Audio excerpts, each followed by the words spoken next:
Welcome to Blessed Be the Breakdown, the podcast where I unpack the Handmaid's Tale and uncover the real-world parallels that make it all the more terrifying. Today, we're diving into Season 6, Episode 8. And with only 2 episodes left, things are heating up fast. And as always, this breakdown is full of spoilers, so if you haven't watched the episode yet, I definitely recommend doing that first and then coming right back. Alright, let's get into it.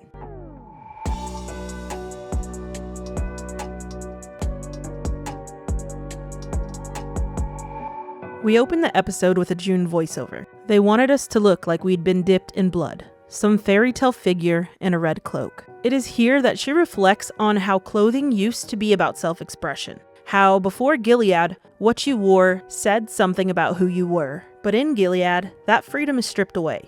Color becomes control, clothing becomes a uniform, identity is assigned, not chosen. As she narrates, we watch June and Moira, not just preparing, but gearing up for battle. They're sewing blade carriers into their red cloaks, turning symbols of subjugation into tools of resistance. June's voice cuts back in. They used our clothes to divide us, to dehumanize us. But tonight, those clothes will be our weapons. Tonight, we'll use them to start a war. As they head outside to join the other handmaids, she continues. They put us in red, the color of blood, to mark us. They forgot it's also the color of rage. The music starts to grow louder, building the tension. We see all the handmaids, including June and Moira, being ushered into the wedding. I did want to touch on the beginning church music in the background for a couple seconds. Did anyone else think that it sounded like the old music, like the organ music from Dracula? I think it's Bach who created that song.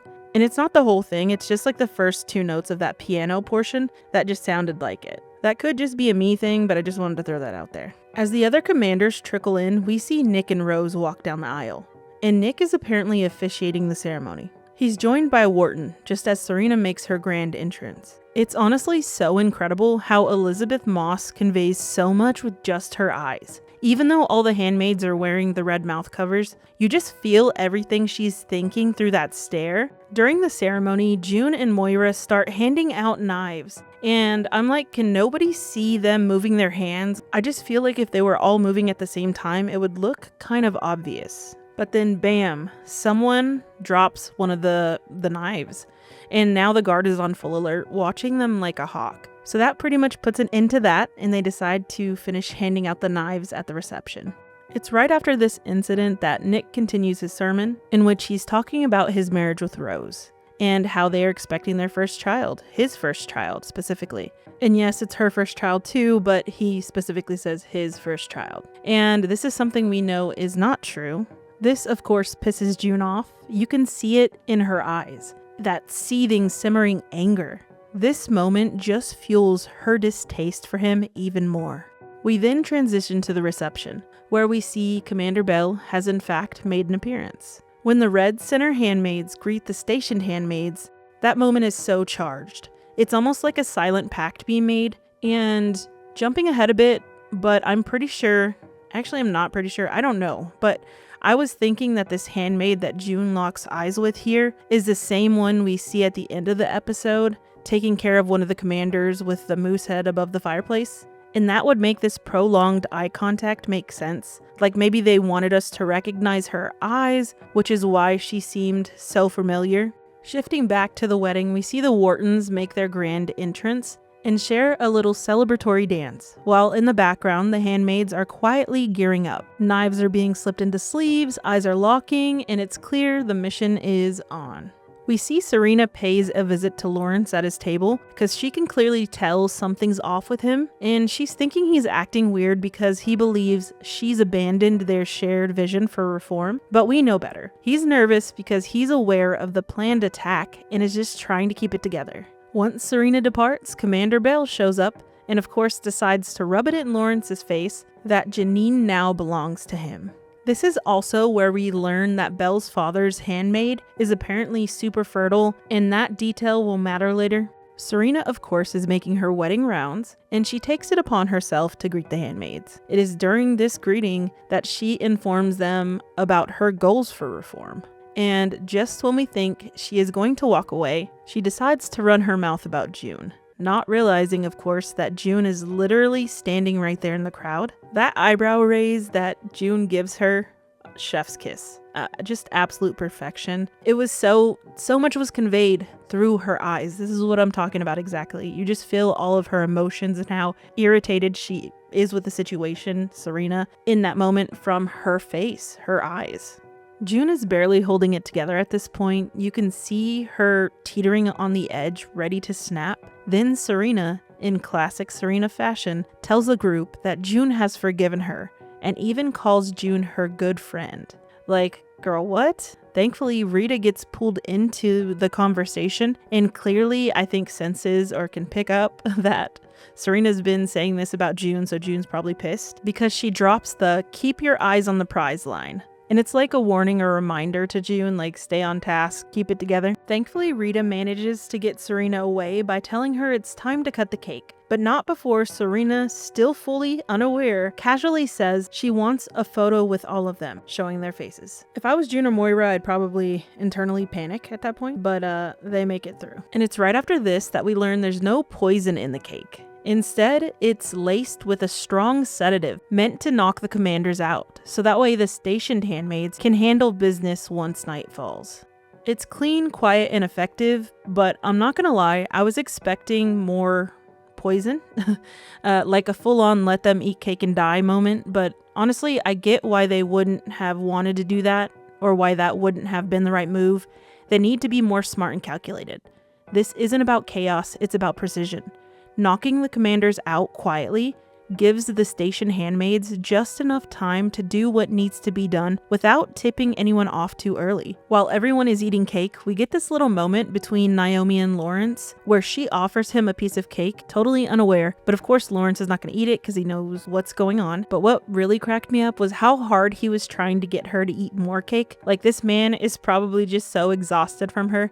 When it's time for the handmaids to leave, we find out that June is heading out with the stationed handmaids, and Moira will be going back with the rest of the handmaids to the Red Center. As all the handmaids leave, we see them putting their cake under their chairs, and that definitely comes back into play later. But just as June is heading out, Aunt Lydia arrives at the wedding. She apparently cut her trip short, clearly following that gut feeling she had that something isn't right. She stops to speak with Serena just as June was walking past, and we see Serena and Aunt Lydia talking while June is literally standing like a couple feet away from them in between them. And as June is walking away, Aunt Lydia recognizes her. June keeps walking, but Aunt Lydia calls for her until we finally think that she's gonna catch her. She's in a sea of handmaids. We see her put her hand on who we think is June, but June somehow manages to slip away unnoticed. And it's some random handmaid that Lydia mistook for June in the sea of handmaids. When we get back to June, there's a brief, tense moment where June stands behind Nick as he's just sitting there drinking a glass of whiskey. And it almost feels like she might confront him, but instead she just walks away without saying a word. I almost thought she was like really gonna do something to him. You could just see the anger on her. Lawrence, realizing what's going on with June and Aunt Lydia, quickly gets over to Aunt Lydia to talk to her about why she bailed on his trip. And she is just clearly unsettled, thinking she's seen June, and she tells him this, but Lawrence of course brushes her off, literally gaslighting her and just pretending she's crazy. Before she can push any further, Aunt Phoebe steps in and redirects Aunt Lydia towards food and cake. Right after this, we see Serena and Wharton return home, where she's informed they've received a gift from Commander Bell Sr. And that gift is a handmaid. Bell's own handmaid, to be exact. And Serena is clearly in shock, and it's at this moment that she realizes that June was right. She's placed herself back in the same position as she was before, only this time she's Mrs. Wharton. Serena calls him out for deceiving her, for pretending to support her when all along he was just playing along. That's when Wharton drops any pretense and tells her he's been too indulgent with her liberal fantasies of reform. It's clear now she's with Fred 2.0, same power, same control, just wrapped in a different package. Although I will say, I don't think Fred was as manipulative as Wharton. Like, he really just love-bombed the shit out of her and then switched as soon as they were married. They are interrupted by Noah crying. And when she finally gets him and tries to leave the house, Wharton takes it further. He calls on his guard to block the door. And for a second, it genuinely feels like he might send her to the wall. but Serena stands her ground. She tells him she's survived this before and she will survive it again. Wharton really tries to paint himself as a good man, and Serena fires back with probably the truest line she's ever said, "You can't be. You're a commander." And I guess that was his final straw because he lets her go. She leaves the house, but we're left wondering where she's actually going to go and what's going to happen next. Like, can she go back to New Bethlehem? I mean, he literally says she has nothing without him, so does that mean he's going to be vindictive and take the house? I almost thought he was going to take Noah, so that scared me for a second because I don't want that poor kid to end up with him. So I guess we'll just have to see where this goes. Meanwhile, still at dinner, Lydia notices all the uneaten cake tucked under the handmaids' chairs. And it's at this moment it clicks. Something is definitely up. Aunt Lydia rushes back to the Red Center, and it's here that she finds all of the staff asleep at their posts. And that's another red flag for her. We see Aunt Phoebe come to greet her, calm but clearly on edge, but Aunt Lydia's seen enough. She demands to check on her girls. As they're heading towards the dormitory, Phoebe reaches for her knife, but she is stopped when a young guardian shows up, forcing her to hold back. Lydia orders Phoebe to open the dormitory doors, and at first glance, everything seems normal. But then she pulls back a blanket on one of the handmaids and sees that she is still in her red dress, not in a nightgown. And that's all she needed. The jig is up.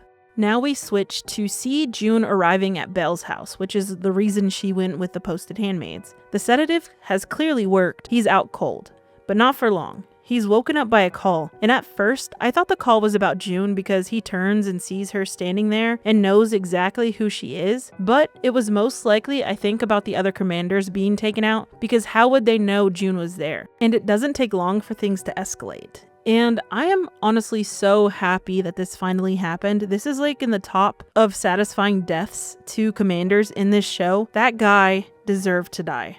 Like, he was so horrible. And Janine literally gets an eye for an eye, even though he didn't take her eye. But I thought that was a good little cherry on top. I will say it was very quick. I expected a little bit more from that death, but it is what it is, and I will take it. At this point, I'm wondering where Janine is. And while June is sitting there calmly sipping Belle's whiskey, which is honestly absolutely deserved, a few moments later, Janine walks in. And finally, praise be, she's safe. One of the final scenes we get is back at the Red Center. Everyone, including Aunt Phoebe, is on their knees, held at gunpoint by the Guardian. And it looks like Phoebe is about to be done for, until Moira steps in. But Lydia does not recognize her at first. But when Moira says her name, everything shifts, and Lydia knows that June is back. We hear her screech, "Where is June Osborne?" And in perfect TV timing, June walks right in. Now, I know it's a show and we're supposed to suspend disbelief, but how did they get there so fast? And even with some people being out on sedatives, were there just like no guards left, nobody in the street? And I get that they explained that security would be lighter because of the wedding and the fact that they had that win, but I just don't think that security would have been that light. We see June confronts Aunt Lydia, and it's one of those charged emotional face-offs. It feels a lot like one of those your fault moments from earlier seasons, only now it's you did this. Lydia tries to push the blame onto June, but June flips it right back, listing off everything that the handmaids have been put through under Lydia's watch. But she also does something different. She points out that Lydia has seen it, that she's finally started to understand the rot hiding behind all that religious duty. You can see it starting to break Aunt Lydia. And then June brings out the closer, Janine, the one Aunt Lydia truly cares about. Janine asks her to let them go, and after a tense pause, Aunt Lydia signals the young guard to lower his weapon. It's in this moment that we know, without a doubt, that Lydia has finally had a full change of heart. She turns to Janine, apologizing for everything Belle has put her through, and then they hug. It's a quiet but powerful moment. Aunt Lydia may be a horrible person, but there's a shift happening. She's finally starting to do the right thing. The handmaids start to file out of the Red Center, and as always, June is the last one to leave. She gives Lydia a look, not of contempt, but of appreciation, as if to acknowledge this small but significant change. As June leaves, we see Lydia alone, on the floor, broken. She asks God for help, tears streaming down her face. It's a small step towards redemption, but you can feel the weight of it. We end the episode with the handmaids running through the streets, a powerful symbol of their revolt. June's voice cuts through the action. We took the clothes they used to enslave us to liberate us. And then another key line from that moment was, the dress became our uniform. We became an army. It's a moment of complete defiance. The handmaids aren't just escaping, they're reclaiming their power. We see a few handmaids taking out their commanders, and one of them, I believe this is the same handmaid we saw June lock eyes with earlier at the wedding. Now, I'm not 100% sure, but there's one thing I do know. It is not the handmaid that was given to the Whartons. This handmaid that took out that commander was completely different. She was either the one that June locked eyes with, like I said a while ago, or she's just some random handmaid. I just don't see why they would give us that like prolonged eye contact with that one handmaid for it not to be her. But once again, who knows? It's really not that big of a deal, so I don't know why I'm so stuck on it. And I also saw a lot of people talking about how it was either Wharton or Nick that got killed at the end, but it's not. I think it was one of the commanders that they flashed to at one of the tables when we are first getting to the reception. But who knows? I really enjoyed this episode, and at first I was wishing they would have done more at the wedding, but I realized they needed to be more strategic for it to work. I'm both excited and nervous for what's to come. I'm very curious too about that hanging scene we saw in the season teaser, because Aunt Lydia is there standing next to June, who is cuffed. So does this mean that she is a part of the plan now, or does she end up giving them all up so she doesn't end on the wall? What's going on there? But her being on their side and helping them definitely would help her get set up for the sequel. So we'll see how that goes. I'm not going to talk too much more on it because I don't want to ruin the Testaments or this show for anybody else. But all I know is if you've read the Testaments, you kind of are probably thinking what I'm thinking about what's going to happen. And I wanted to point out one thing too, though. Speaking of the scene where they're all hanging there and Aunt Lydia is standing next to June, I think that is next episode because it's titled Execution. So I think that's when that scene is going to take place. And I also think that's when Luke is going to be in the crowd dressed up as an Econo person, and they'll probably end up setting off the bombs and stuff. So I guess we'll just have to see. Those are kind of my assumptions right now. Now let's get into some real life parallels. In Gilead, rights aren't just taken, they're erased with a smile and a Bible verse. In the real world, we're seeing similar cracks forming. Right now, Trump advisors like Stephen Miller are pushing to suspend habeas corpus, which, at its core, is one of the most basic protections in any so-called free society. Habeas corpus basically means that the government just can't lock you up and throw away the key. If you're detained, you have the right to appear before a judge, to ask why you're being held, and to challenge the legality of your detention. It's the thing standing between you and being disappeared by the state. So when you hear talk about suspending it, it's not just legal theory, that's authoritarian behavior in motion. The Trump team is trying to justify it by calling the situation at the southern border an invasion.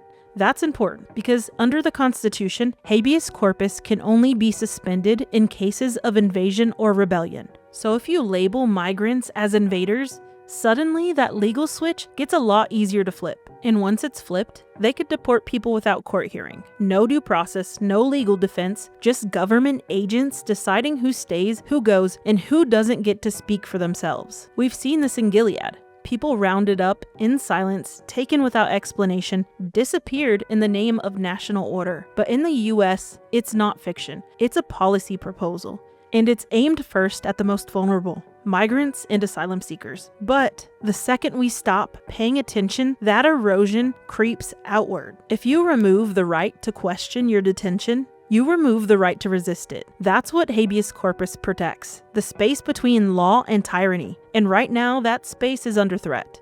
Now let's touch on Trump's plain gift from Qatar. In The Handmaid's Tale, Gilead's leaders talk about morality, duty, and sacrifice, but they operate in the shadows, brokering power with quiet luxury, personal deals, and behind-the-scenes diplomacy. Their public image rarely matches their private reality. We're seeing echoes of that now with Trump. Ahead of his trip to Qatar, a country known for its strategic efforts to gain political influence, Trump accepted the use of a privately owned Boeing 747 linked to Qatar. While he is still in office, this kind of arrangement raises real questions about transparency, foreign influence, and soft corruption, especially since Qatar has previously tried to position itself as an ally to Trump through high-dollar real estate projects and back-channel diplomacy. That mirrors how Gilead's elite manipulate international relationships out of sight, often undermining their own citizens for personal or ideological gain. So what's the takeaway? Like in Gilead, the appearance of power is often a smokescreen.